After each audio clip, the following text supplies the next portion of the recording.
오늘 읽을 하나님 말씀은 창세기 32장 22절부터 31절까지입니다.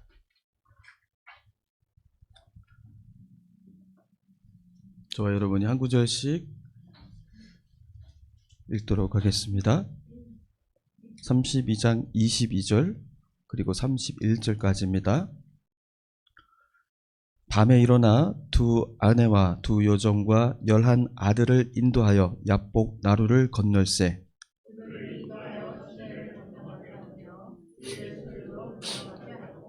야곱은 홀로 남았더니 어떤 사람이 날이 새도록 야곱과 씨름하다가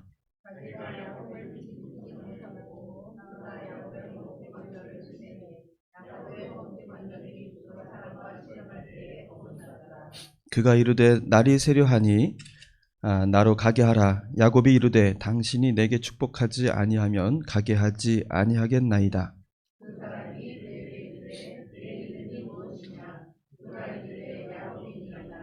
그가 이르되 내 이름을 다시는 야곱이라 부를 것이 아니요 이스라엘이라 부를 것이니 이는 내가 하나님과 및 사람들과 겨루어 이겼음이라.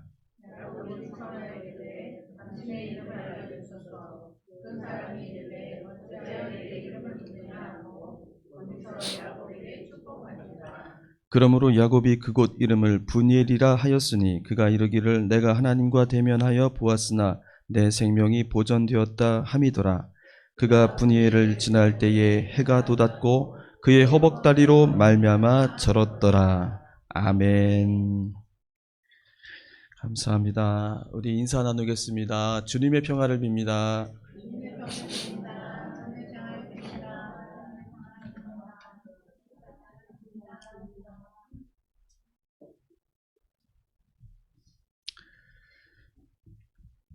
야곱의 허리라는 제목으로 말씀을 나누겠습니다. 야곱의 삶을 우리가 들여다보고 있습니다.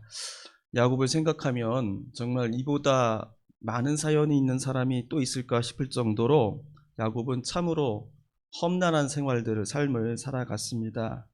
그뿐만 아니라 야곱은 또 손가락질 받을 만한 그러한 허물투성이의 그런 인생들을 살아갔던 그런 나약한 인간이었습니다. 그런데 그의 삶을 보면서 드는 의문점이 하나 있습니다. 그렇게 부모를 속이고 형제를 속이고 수작을 부리고 그렇게 엉터리로 살았던 야곱이 오늘 말씀처럼 어떻게 이스라엘이 되었을까? 오늘 우리가 읽은 말씀은 야곱이 이스라엘로 다시금 거듭나는 그 드라마틱한 장면을 보여주고 있습니다. 왜 야곱이 이스라엘이 되어야 했는지, 어떻게 야곱이 이스라엘이 될 수 있었는지, 야곱이 어떻게 그 복의 근원이 될 수 있었는지 우리를 궁금하도록 이 말씀으로 인도해 주고 있습니다. 우리가 잘 아는 것처럼 야곱은 형의 축복을 가로챈 것을 두려워하여 하란 외삼촌 집으로 도망가죠. 거기서 20년 넘게 고생하고 거기서 참으로 우여곡절의 삶을 살아갑니다. 그러다가 거기서 더 살 수 없게 되자 다시 고향 땅으로 돌아오게 됩니다.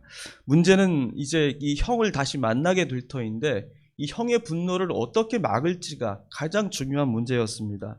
그냥 이대로 가다가는 가족 전체가 몰살을 당해도 정말 이상하지 않은 그런 상황이었습니다. 야곱은 큰 결심을 하고 모든 식소를 데리고 고향을 향해 가고 있습니다. 그리고 가는 길에 야복강이라는 그 강을 건너게 됩니다. 오늘 말씀은 바로 그 대목에서 나오는 이야기입니다. 야곱은 모든 식소를 강을 먼저 건너가게 하고 자신은 뒤에 홀로 남습니다. 그리고 그 야복강에서 하룻밤을 세우게 됩니다. 상념 속에서 밤을 지새우는 그날 밤 잠이 올 리가 없습니다. 그날 밤 야곱은 하나님의 천사를 만나서 밤새 씨름을 하게 됩니다. 야곱은 그 씨름에서 환도뼈를 다칩니다. 그 환도뼈를 다친 야곱은 한쪽 다리를 절게 되었고 그 절뚝거리는 다리를 딛고 일어서는 그 순간 성경에서는 놀라운 장면을 소개해주고 있죠. 그가 분이엘을 지날 때에 해가 솟아서 그를 비추어 주었다고 그렇게 보도하고 있습니다. 생사를 앞에 두고 처절하게 사투를 벌인 야곱에게 이제 새로운 희망이 생겼다라는 뜻이기도 합니다. 우리는 이 이야기에서 한 가지 이상한 점을 보게 됩니다. 야곱이 하나님의 천사와 밤새 씨름을 하고 겨루어서 싸우게 되었는데 그 싸움에서 야곱은 환도뼈를 다치게 되었죠. 치명적인 부상을 입게 된 것입니다. 오늘 읽은 말씀에서는 허벅지 관절이라고도 나와 있고요. 또 다른 번역에서는 엉덩이뼈라고도 되어 있고 또 다른 번역에서는 허리뼈라고도 그렇게 되어 있습니다. 이름이 어떻게 번역되었든 간에 여기서 말하는 야곱의 허리뼈 또는 허벅지 관절, 이것을 예렉 야콥이라고 그렇게 성경은 기록하고 있는데요. 그 말은 무슨 말이냐면 그것은 남자의 생식기가 있는 자리를 말합니다. 바로 남자의 생식의 근원을 말하는 것이죠. 야곱은 바로 이곳에 치명타를 맞고 야곱은 졸지에 그의 전 존재의 기반을 잃어버리는 그런 쓸모없는 사람으로 내몰리게 되었다라는 것입니다. 자손 번성이야말로 그 사람에게 주어진 가장 중요한 책임이고 그 사회가 가지고 있는 의무이자 또 하나님의 약속을 이어받는 자에게 주어진 가장 중요한 징표가 아니겠습니까? 그런데 자손 번성의 능력을 잃은 야곱에게는 이젠 아무것도 남는 것이 없습니다. 그는 완전히 패배한, 실패한 인생을 이제 살아가게 되는 것입니다. 모든 희망을 다 잃어버리게 되었다는 것입니다. 아브라함으로부터 내려온 자손이 하늘의 별과 같이 많아지게 되리라는 그 약속은 이제 아무 소용없는 약속이 되었다는 그런 뜻이죠. 그렇다면 야곱과 이 천사가 야복강에서 밤새도록 싸워서 그리고 그 싸움의 처절한 전투가 밤새도록 이루어졌다고 하는데 그렇다면 여러분 야곱과 천사 중에서 누가 그 싸움에서 이긴 건가요? 야곱이 이겼다고 말할 수가 있습니까? 누가 봐도 이 싸움에서의 패배자는 야곱이죠. 야곱은 모든 것을 잃었기 때문입니다. 만약 야곱이 이겼다라고 말한다면 그건 오심이죠. 잘못된 판정입니다. 그러나 오늘 성경은 그렇게 말하지 않습니다. 28절에 성경은 야곱이 이겼다. 야곱이 하나님과 씨름하여 이겼다. 그래서 너는 더 이상 야곱이라 불리지 않고 이스라엘이라고 불리게 될 것이다. 이렇게 새 이름을 얻기까지 되었습니다. 야곱의 허리를 강하게 내리쳐서 완전히 떨어져 나간 그 야곱을 일으켜 세워주며 야곱, 내가 이겼어. 그리고 나서 그의 손을 힘껏 들어 올려주고 있었던 것이죠. 왜 야곱에게, 모든 것을 잃은 야곱에게 그런 하나님의 선언이 주어지게 된 것이겠습니까? 성경이 말하는 진실은 이렇습니다. 야곱의 승리는 야곱이 어떤 승리의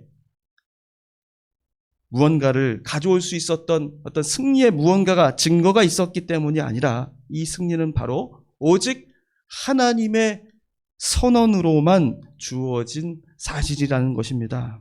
이 판정은 어떤 이성적인 판단, 사실에 근거한 판단이 아닙니다. 이것은 이성과 상식을 뒤엎는 하나님의 전적인 판단에 근거하는 것이죠. 이걸 우리는 우리 신앙의 용어로 은총이라고 말합니다. 이것을 선물이라고 말하는 것입니다. 제멋에 살고 자신의 능력을 과시하고 나의 이성과 나의 도덕성을 신뢰하는 사람에게 하나님은 내가 이겼다라고 그렇게 결코 선언하지 않으십니다. 언제 하나님은 그렇게 말씀하십니까? 나라는 한 인간은 정말 아무리 온전히 살아보려고 노력을 해도 발버둥 쳐도 그 인간적인 죄와 욕망에 이끌려 살아갈 수밖에 없고 내가 아무리 거룩한 것을 흉내 내보려고 노력해도 내 안에 있는 그 죄의 씨앗을 제거할 수가 없고 부정함을 지울 수 없고 내 힘을 믿고 살아가면 잘 될 것처럼 생각되어도 마지막 그 죽음의 문턱에 부딪혀 그 두려움에 휩싸여 살아가는 나라는 한 나약한 인간을 깨닫고 보게 될 때에 그런 상황 속에서 혼돈과 좌절과 처절한 몸부림 속에 있게 될 때에 하나님께서는 내가 이겼다. 너는 더 이상 내가 생각하는 그런 존재가 아니다. 그렇게 의로운 선언을 우리에게 주시는 것입니다. 도덕적인 인간, 또 종교적인 사람, 이런 것들을 우리는 많이들 쫓지요. 그러나 하나님은 결코 그런 것을 원하는 것이 아닙니다. 도덕을 잘 지키고 선행을 누구보다 열심히 실천하려고 하는 사람, 또 거룩하고 모범적으로 교회 생활 열심히 하려고 하는 사람, 하나님은 그런 사람을 찾으시는 것이 아니라는 것입니다. 뭔가 내가 잘해서 내가 하나님의 마음에 쏙 들게 뭔가를 해서 하나님께 복을 받겠다라는 그런 생각은 결국 자기 의로움에 빠지게 되는 죄의 근원이 되기 때문입니다. 우리가 성경에서 바리새인들의 이야기들을 많이 보곤 합니다. 바리새인들이 결코 나쁜 사람들이 아니에요. 그들보다 우리가 잘 거룩하게 살아갈 자신이 없습니다. 그들을 우습게 볼 일이 아니죠. 그런데도 예수님께서는 그들을 외식하는 자들이라고 하고 때로는 독사의 자식들이라고 그렇게 비난하셨습니다. 왜 그렇게 비난하신 것입니까? 하나님 말씀 따라 거룩하게 살아야겠다는 것이 비난받을 일은 아니잖아요. 그런데 예수님은 무엇을 그들에게 질책하시는 거예요? 그들이 자신의 공로와 행위로서 하나님으로부터 의로움을 인정받을 수 있다는 그 믿음 자체를 예수님께서는 질책하신 거예요. 그럼 불가능하다. 있어서도 안 된다. 왜? 그것은 전능하신 하나님의 결정을 너 자신의 노력과 힘으로 뒤바꿀 수 있다는 신성 모독이기 때문이었습니다. 말씀에서 벗어나서 일탈하고 있는 자신을 바라볼 수 있는 사람, 나에게 구원은 무엇이고 복음은 무엇인지, 왜 나는 하나님의 자녀인지 그런 의구심에 빠져 헤어나오지 못하여 하나님께 매달려 물어볼 줄 아는 사람, 신앙의 심각한 갈등과 고뇌에 못 이겨서 주님 앞에 무릎을 꿇을 수밖에 없는 사람, 결국 주님 내게 확신을 주옵소서, 주님 얼굴을 뵙기를 원합니다. 이렇게 주님과 씨름하는 사람에게 하나님은 분이엘의 아침 해와 같이 떠올라 그에게 당신의 얼굴을 비춰주신다는 것입니다. 마침내 하나님께서는 내가 이겼다라고 선언해 주신다는 것입니다. 야곱은 야복 강에서 자신의 밑바닥에 무엇이 있는지를 들여다보았습니다. 자신의 욕망과 간교함, 그리고 그 두려움이 어디서 오는 것인지 하나님께 물었고 답을 얻어내기 위해 밤을 지새워가며 싸웠습니다. 환도뼈를 다쳐 다시는 일어나지 못할 지경이 되기까지 하나님을 붙들고 놓지 않았습니다. 그런 야곱에게 하나님께서 답을 주셨어요. 어떻게 꼬였는지 그 알 수 없었던 야곱의 삶의 모든 문제가 한순간에 풀려버렸습니다. 그런 야곱에게 하나님 어떤 복을 주셨습니까? 창세기 35장 11절에 그 다리를 절면서 가나안으로 돌아온 야곱을 향해 하시는 하나님의 축복의 선언이 나옵니다. 주보에 되어 있습니다. 함께 읽어보겠습니다. 하나님이 그에게 이르시되 나는 전능한 하나님이라 생육하여 번성하라. 한 백성과 백성들의 총회가 내게서 나오고 왕들이 내 허리에서 나오리라. 아멘. 참으로 놀라운 것은 그의 부서진 허리로부터 열왕이 나올 것이라는 말씀입니다. 이것은 단지 여기서 그치지 않고 출애굽기 1장 5절로 이어져 바로 민족 구원, 이스라엘을 구원하시는 하나님의 역사의 시초로 이어지고 있습니다. 출애굽기 1장 5절, 6절, 7절을 함께 읽어보겠습니다. 야곱의 허리에서 나온 사람이 모두 70이요 요셉은 애굽에 있었더라. 요셉과 그의 모든 형제와 그 시대의 사람은 다 죽었고 이스라엘 자손은 생육하고 불어나 번성하고 매우 강하여 온 땅에 가득하게 되었더라. 아멘. 자, 이렇게 말하고 있죠. 야곱의 허리로부터 나온 생명이 70이고요. 그 70으로부터 생육하고 불어나게 되어 번성하게 되어서 매우 강하게 온 땅을 가득하게 되었다라는 것입니다. 무너진 허리로부터 열왕이 나오리라는 하나님의 축복의 선언, 그리고 무너진 허리로부터 이스라엘 역사의 최고의 구원 사건이라고 할 수 있는 출애굽이 시작되리라는 이 성경의 통찰, 이 모든 것의 근거가 되는 사건이 바로 오늘 야곱이 야복강에서 천사와 씨름하여 환도뼈를 허리뼈를 다치게 된 그 사건이었던 것입니다. 허리뼈를 다친 야곱에게 자손이 번성한다라는 것은 무슨 뜻입니까? 이제 너의 가능성을 가지고 이 세상을 살아가지 않게 되리라는 것입니다. 너가 불가능 속에 있지만 그 불가능 속에서 가능함을 가지고 이제 살아가게 되리라는 것입니다. 하나님이 그의 인생 전체를 그분의 의지대로 이끌어 가시겠다는 것을 약속하신 것입니다. 의사의 진단으로는 더 이상 후손을 볼 수 없다는 것이 너무나도 명백한데도 하나님은 그 결정을 뒤엎고 상처받은 그 부러진 허리를 통해서 자손을 하늘의 별과 같이 셀 수 없도록 번성하게 하시겠다는 것입니다. 야곱에게 주어진 축복의 본질은 무엇입니까? 세상의 이치와 순리를 거스르고 하나님의 생각과 의지와 뜻대로 그의 삶을 움켜잡고 움직이시겠다는 것, 그것이 그에게 주어진 축복이었어요. 그에게 재물을 주신 것이 아닙니다. 그에게 건강을 허락하신 것이 아니에요. 그에게 세상이 가지지 못한 온갖 귀한 것을 그에게 주시겠다는 약속이 아니었습니다.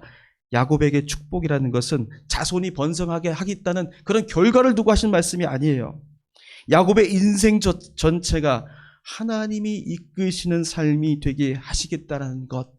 이제까지 너가 무언가를 쟁취하고 얻기 위해서 그렇게 치졸한 삶을 살았지만은 이제 너는 더 이상 그렇게 살아가는 존재가 아니다.